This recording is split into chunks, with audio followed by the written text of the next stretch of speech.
Welcome!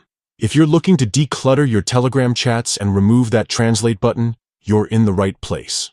Today, I'll show you the quick and easy way to disable the translate messages feature in Telegram, so you can enjoy a cleaner, distraction-free messaging experience.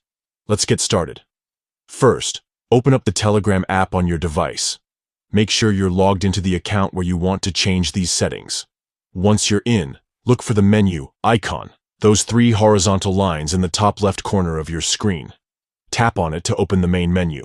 From here, scroll down and tap on Settings. This will take you to the main settings page, where you can customize your Telegram experience. Now, look for the language option in the list and tap on it. This is where Telegram keeps all the language and translation features.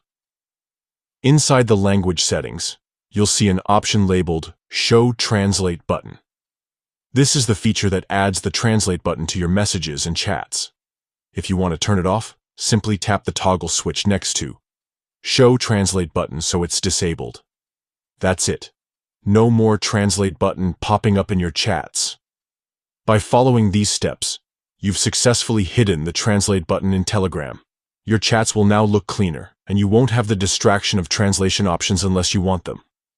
Of course, if you ever change your mind and want the translate feature back, just follow these same steps and toggle the option back on. Enjoy your streamlined Telegram experience. If you found this guide helpful, don't forget to share it with friends who might want a clutter-free chat too. Thanks for tuning in, and happy chatting.